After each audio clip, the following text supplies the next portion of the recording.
Hello et bienvenue dans Clair Obscur, le podcast qui explore les coulisses de la création. Je m'appelle Belle Lomi, je suis autrice et illustratrice et dans ce podcast on parle avec authenticité de la réalité de la vie d'indépendant entre entrepreneuriat, stratégie marketing et apprentissage personnel. Si toi aussi tu es artiste indé, c'est le podcast qu'il te faut pour ne plus te sentir seul et avancer sereinement dans tes projets. Hello, j'espère que vous allez bien. Et oui, vous avez bien lu, je vais sortir un nouveau roman, mais pas forcément dans la forme à laquelle vous pensez. Juste avant de commencer, je vais faire un truc que je fais absolument jamais, mais je vais vous demander de rester jusqu'au bout de l'épisode parce que je vais vous offrir un petit cadeau à la fin de l'épisode. Et je vous expliquerai tout ça du coup à la fin. Donc restez jusqu'au bout, écoutez jusqu'au bout et vous aurez un petit cadeau. Pour en revenir à ce nouveau projet, ce sera un roman qui sera publié sur Substack dans la continuité de ce que j'avais fait avec La malédiction du corbeau blanc et ça s'inscrit dans l'univers de l'Académie des Arts Obscurs. Donc si jamais vous débarquez ou que vous avez besoin d'un petit rappel, je vais juste résumer vite fait. Donc en fait j'ai conçu un univers qui se passe dans une école de magie noire sur une île de la côte italienne dans laquelle des sorcières et des sorciers apprennent à manier ce qu'on appelle l'obscuromancie, donc une forme de magie noire. Et ça mêle du coup Dark Academia, mystère, sorcellerie et aussi mythologie romaine, puisque du coup ça se passe en Italie sur un ancien temple romain, donc j'ai pas mal d'inspiration de mythologie romaine.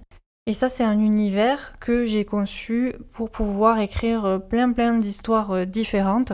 Et donc j'ai commencé l'année dernière par La malédiction du corbeau blanc, qui a été publié sur Substack entre juin et décembre 2024, et qui est sorti là en début d'année sur Amazon en format e-book tout simplement, au prix de 2,99€. Vous pouvez aller l'acheter si ça vous intéresse, c'est vraiment pas cher.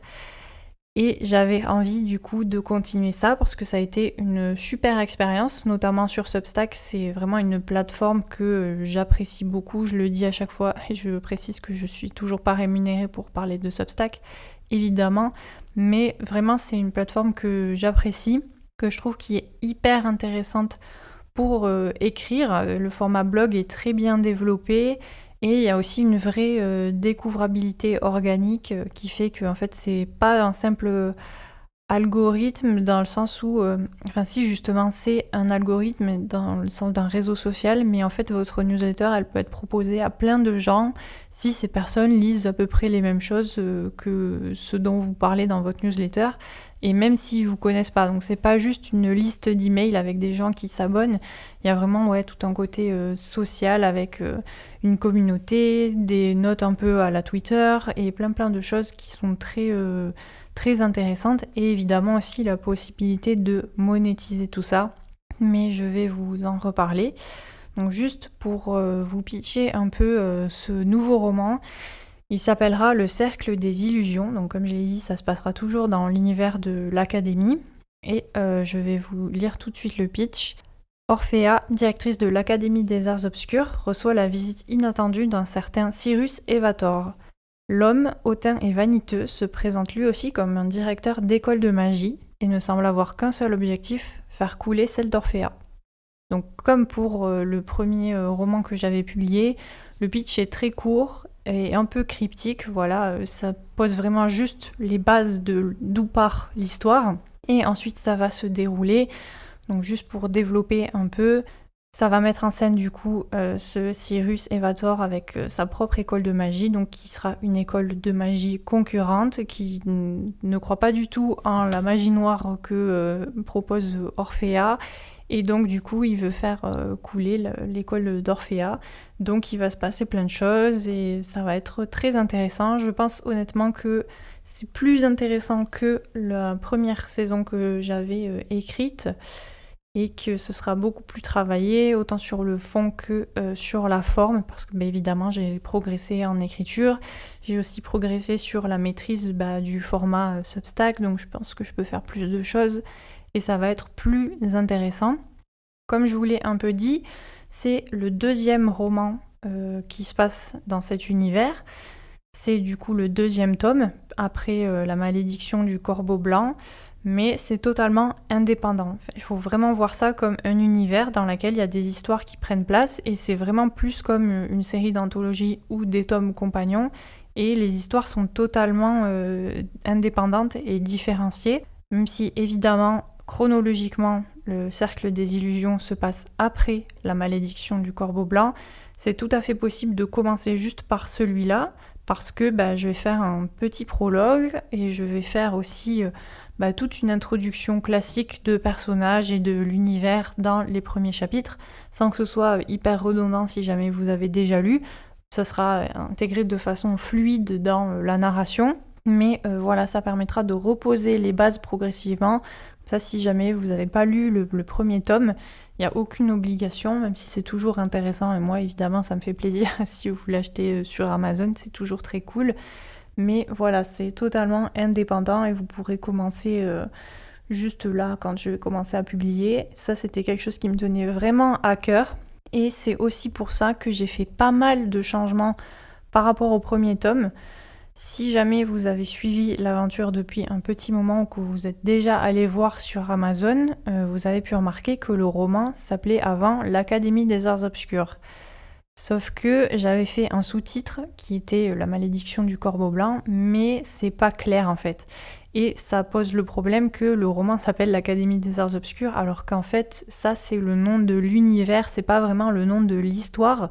Et j'avais pas envie que ça crée de la confusion, quoi. Donc j'ai changé tout ça. Le roman s'appelle maintenant La malédiction du corbeau blanc, celui qui est sur Amazon et celui qui a été publié l'année dernière s'appelle comme ça. C'est comme ça que je vais m'y référer à partir de maintenant. L'univers, lui, s'appelle toujours l'Académie des Arts Obscurs, mais du coup, La malédiction du corbeau blanc est le premier tome qui prend place dans cet univers.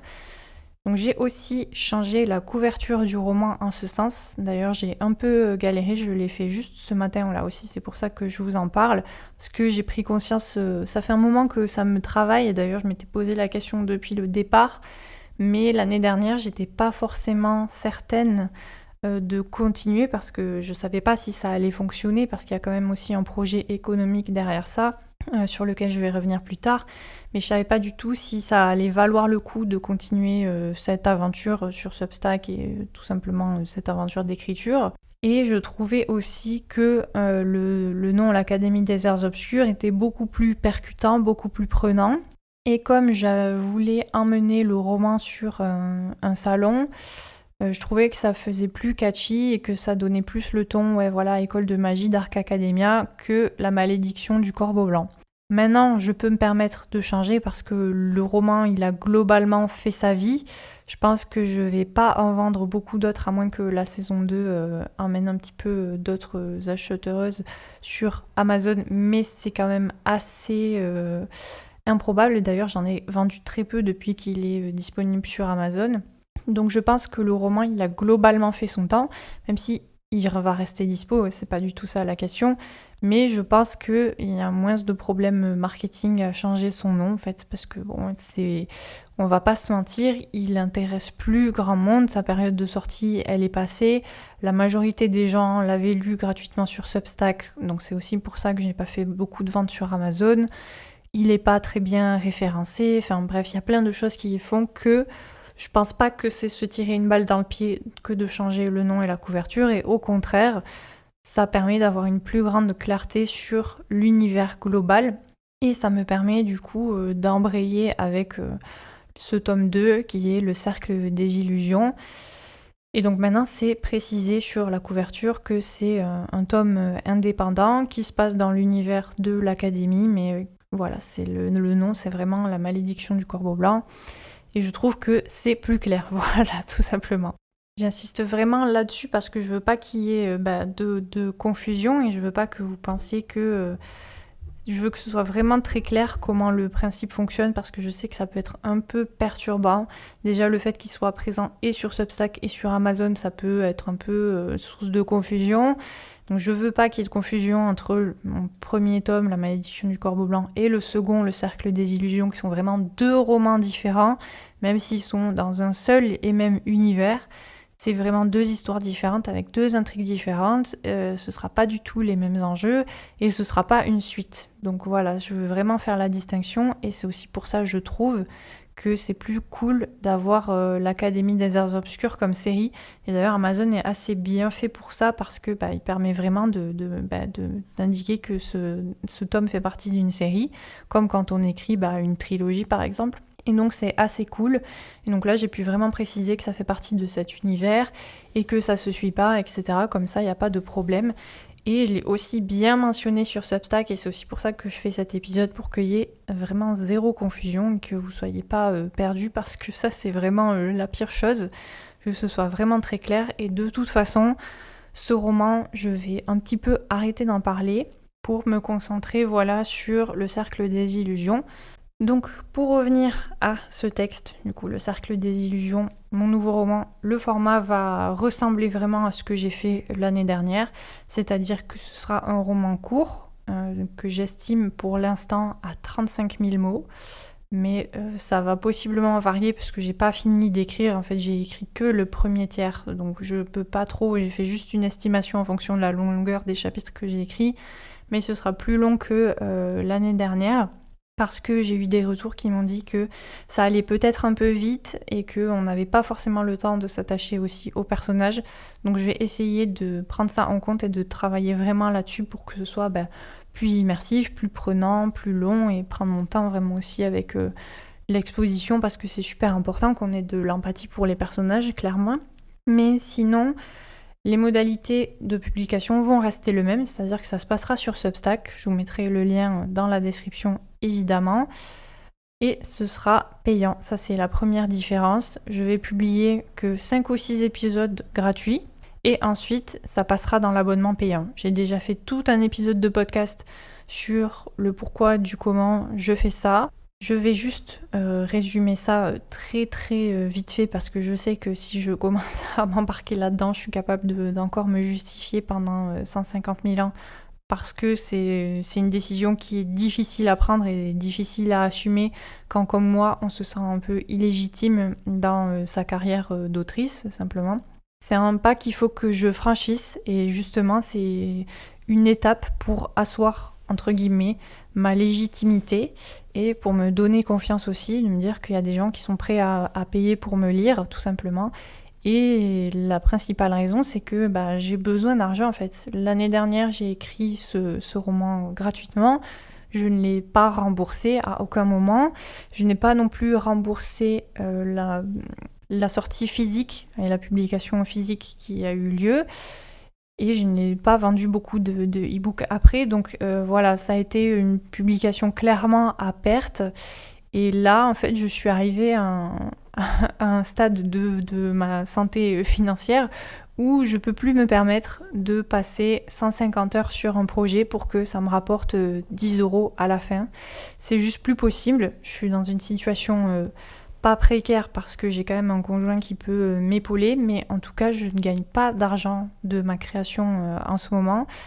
Et je peux pas... il faut pas que ça continue comme ça. Enfin, le but, c'est quand même d'avoir une carrière qui soit respectable et qui puisse être pérenne sur le long terme. Parce que je peux pas faire des années où je gagne 1000 € sur l'année.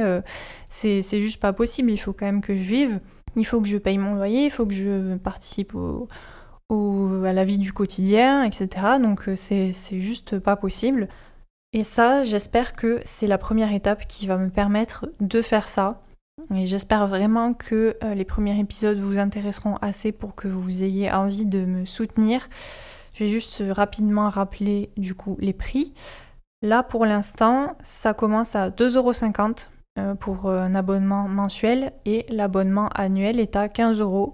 J'ai mis ces prix-là pour que ça corresponde à peu près à le prix d'un roman classique que vous pourriez acheter sur Amazon ou en librairie. Parce que je me dis que comme ça, c'est plus cohérent. Vous allez lire un roman, vous payez le prix d'un roman. Mais encore une fois, il n'est pas exclu que ce prix change tout simplement. Parce que je ne sais pas du tout à quel point ça va fonctionner, à quel point les gens vont me suivre. Là, je viens de dépasser les 200 abonnés gratuits sur Substack. C'est pas énorme, c'est clair, mais ça fait quand même une bonne base. Je sais que les gens sont quand même assez investis. J'ai un bon taux de lecture, j'ai des likes et des commentaires quasiment à chaque post. Donc je me dis pourquoi pas, est-ce que les gens vont faire conscience? Je sais qu'il n'y a pas 200 personnes qui vont s'abonner, évidemment, mais l'idée ce serait d'avoir un petit complément mensuel à mon salaire, quoi. Je vais pas viser les 2 000 € par mois rien qu'avec Substack, c'est pas possible, je pense, à ce stade. Mais c'est vrai que j'aimerais bien que ça me rapporte, que ce soit un complément quand même assez intéressant. Et voilà, tout simplement. Donc je vais mettre ce prix. Peut-être que ça variera. Si j'ai beaucoup d'abonnements, ça restera pas cher. Et si je vois que j'en ai pas beaucoup, je serai sans doute obligée de changer. Ça va dépendre aussi de ce vers quoi se tournent majoritairement les gens. Si j'ai beaucoup de petits tips à 2,50 €, je le laisserai comme ça. Si je vois que ça sert à rien, je monterai le prix de l'abonnement mensuel, je pense, à 5 €, un truc comme ça, histoire que les gens se tournent plus facilement vers l'abonnement annuel. Enfin bref, c'est des stratégies que je vais devoir réfléchir et mettre en place, mais que je vais aussi adapter en fonction de comment ça se passe, de est-ce que ça fonctionne. Je suis pas du tout à l'abri que ça fonctionne absolument pas et que quand je passe en payant, il y a absolument 0 personne qui s'abonne. Je suis tout à fait préparée à cette idée, mais voilà, comme l'année dernière, je vais essayer de faire un pacte avec moi-même et de pas me mettre en dépression dès la première semaine en voyant que personne ne s'est abonné. Je vais essayer de faire vivre ça sur le long terme. Là, je vais ce mois-ci essayer de bien avancer l'écriture pour avoir écrit au moins la moitié du roman. Comme ça me permettra de publier quelque chose qui sera un petit peu réécrit. C'est aussi important pour moi de proposer un contenu qualitatif qui soit pas juste un premier jet, qui ait pas de faute d'orthographe, qui soit pas plein d'incohérences et que l'intrigue parte pas dans tous les sens. Donc je vais m'atteler à ça. Et je vais faire vivre ça voilà, sur le long terme. Je pense que je vais publier jusqu'à ce que le roman soit terminé. Pour l'instant, je suis partie sur un rythme à peu près semblable à l'année dernière. Donc jusqu'à la fin de l'année, sans doute jusqu'à fin novembre. Peut-être avec une pause cet été, je sais pas trop, je verrai comment ça se passe encore une fois. Mais je vais essayer de me tenir à ça et de faire le bilan que à la fin de l'année pour voir si ça a fonctionné ou pas. Mais ouais, je suis tout à fait consciente que c'est un projet qui est compliqué parce que c'est une niche dans une niche. Parce que la fiction, déjà la newsletter, c'est un milieu qui est quand même assez niche, quoi, fermé, etc. La fiction dans les newsletters, c'est encore plus petit comme cible. Donc voilà, je sais très bien que c'est un petit peu compliqué, mais c'est quelque chose que j'ai envie de faire, que j'ai envie de tenter. Et j'ai pas envie de regretter. Et puis de toute façon, là je suis à un stade, comme je vous ai dit, où j'ai pas grand chose à perdre en fait, à tenter le truc. Donc je vais tester et puis je verrai bien ce que ça donne. Ça va rester du coup comme l'an dernier une publication de 1 chapitre par semaine, avec du coup beaucoup d'avantages par rapport à l'année précédente puisqu'il y aura un abonnement payant. Et donc dans l'abonnement payant, il y aura une série audio avec un épisode par mois. Il y aura aussi des chapitres de lore qui vont développer un peu ça. Peut-être je vais faire revenir les énigmes, je vais faire un petit sondage pour voir si c'est intéressant. Et j'ai aussi préparé des petits jeux, genre un petit quiz pour savoir quelle serait votre spécialité magique si vous intégriez l'académie. Genre de trucs un peu sympas, un peu fun, qui peuvent faire quand même des petits avantages assez intéressants. Je veux vraiment que vous en ayez pour votre argent et que vous soyez pas déçus d'avoir payé, même si évidemment il y a déjà le roman qui est compris dans le prix. Mais toujours pour cette histoire de questionnement sur ma légitimité, j'ai envie vraiment de bien vous rincer, comme ça vous regretterez pas.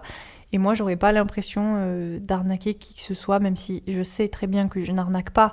Je propose un roman et les gens payent pour le lire, ce qui est le fonctionnement classico-classique de l'écriture. Enfin voilà, on peut pas faire plus simple que ça. Mais j'ai encore du mal avec cette idée, évidemment.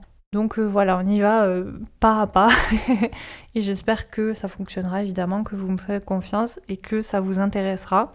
Vous fêtez la sortie les 7 et 8 mars, le précédent tome, donc La malédiction du corbeau blanc, si vous avez tout suivi, sera gratuit sur Amazon. Voilà, j'avais envie de vous faire aussi un petit cadeau et de marquer le coup. Et comme je vous ai dit, ce roman, je pense qu'il est un petit peu arrivé en fin de vie, donc pourquoi pas faire une petite promo et voir si ça peut un peu rebooster les ventes ou créer une petite émulation sur la sortie de la saison 2. Donc les 7 et 8 mars, Il sera gratuit, vous aurez qu'à aller sur le lien qui est en description ou sur la page Amazon en cherchant La malédiction du corbeau blanc. Et le livre sera à 0€, vous aurez qu'à cliquer pour pouvoir le télécharger. Ce sera 100% gratuit et j'espère que ça vous intéressera. Et si vous l'avez lu par ce biais-là, n'hésitez pas à laisser un petit avis pour que ça puisse aussi aider le référencement, à vous abonner au Substack pour découvrir la saison 2. Et voilà, je pense que ça va être tout pour aujourd'hui. J'espère que ça a été assez clair. N'hésitez pas si vous avez des questions à me les poser en commentaire ou sur Instagram ou sur Substack, whatever. Vous pouvez même m'envoyer des mails si jamais. Je suis tout à fait ouverte à vous expliquer s'il y a des choses qui ne sont pas bien claires pour vous. Et voilà, n'hésitez pas à aller lire le roman. Du coup, les 7 et 8 mars, il sera gratuit. Et dans tous les cas, nous on se retrouve la semaine prochaine pour un nouvel épisode de podcast. À bientôt. Ciao.